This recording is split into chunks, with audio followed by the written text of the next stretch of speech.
सपा मुखिया ने शनिवार को प्रदेश मुख्यालय में पूर्व सांसद व पूर्व विधायकों के साथ बैठक में कहा कि मतदाता सूची में जितने भी समर्थकों के नाम छूट गए हैं या जानबूझकर काटे गए हैं, उन्हें जुड़वाने के लिए अभियान चलाया जाएगा। विपक्षी गठबंधन में सीटों के बंटवारे पर कहा कि कांग्रेस के साथ सीट पर बात चल रही है। सपा 26 जनवरी गणतंत्र दिवस पर पूरे राज्य में समारोह आयोजित करेगी, संविधान की शपथ लेगी, आज़ादी दिलाने वालों को याद करेगी। सपा अध्यक्ष अखिलेश यादव ने कहा कि इसके अलावा 23 जनवरी को नई वोटर लिस्ट आ रही है, इसे दुरुस्त कराने का काम होगा। जो वोटर छूट गए हैं उन्हें शामिल कराया जाएगा। सपा मुखिया ने शनिवार को प्रदेश मुख्यालय में पूर्व सांसद व पूर्व विधायकों के साथ बैठक में कहा कि मतदाता सूची में जितने भी समर्थकों के नाम छूट गए हैं या जानबूझकर काटे गए हैं, उन्हें जुड़वाने के लिए अभियान चलाया जाएगा। विपक्षी गठबंधन में सीटों के बंटवारे पर कहा कि कांग्रेस के साथ सीट पर बात चल रही है। उन्होंने कहा कि सवाल सीट का नहीं, जीत का है। गठबंधन इसी फार्मूले पर आगे बढ़ रहा है।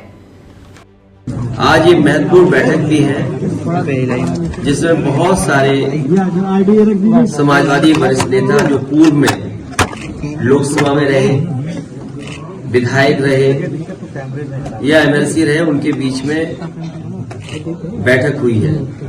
कुछ बातों पर चर्चा की है हम लोगों ने। आने वाले समय में 26 तारीख को गणतंत्र दिवस जब मन रहा होगा, पूरा देश मनाएगा, तो हमारी पार्टी का पूरा संगठन गांव स्तर पर इस कार्यक्रम का आयोजन करेगी। पूर्व में भी समाजवादी पार्टी गणतंत्र दिवस के दिन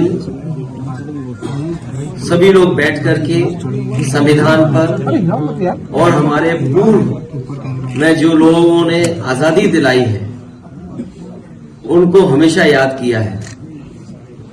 और वहीं 23 तारीख से जो नई वोटर लिस्ट आई है वो महत्वपूर्ण चीज है। पिछली बार भी शिकायत थी और हर स्तर पर शिकायत हुई थी कि इलेक्शन कमीशन और बीजेपी ने मिलकर के खासकर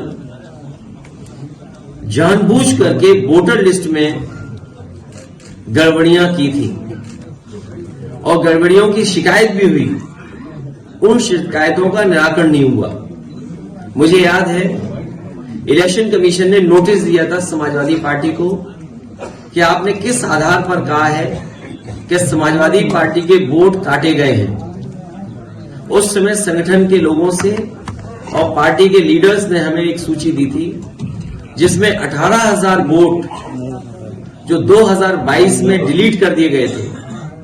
जिन लोगों के 2019 में वोटर लिस्ट में नाम थे उन्होंने वोट डाला था, लेकिन 2022 में डिलीट वोट कर दिए थे। उनके बाकायदा एफिडेविट देकर के इलेक्शन कमीशन को शिकायत की थी, लेकिन इलेक्शन कमीशन ने किसी भी आरओ या किसी अधिकारी के खिलाफ कोई कार्रवाई नहीं की। इसलिए 23 तारीख को जब नई वोटर लिस्ट आ जाएगी तो हमारी अपील है कि संगठन के सभी लोग, पार्टी के सभी वरिष्ठ नेता मिलकर के उस वोटर लिस्ट में जो समाजवादी पार्टी के वोटर छूट गए हैं या जानबूझ करके काटे गए हैं, उन सबको शामिल किया जाएगा। हमारे बीएलए जो एजेंट्स हैं उन लोगों का सहयोग लेकर के हमारी लीडरशिप उनको समय समय पर गाइड करेगी। इसी के लिए बैठक बुलाई गई है।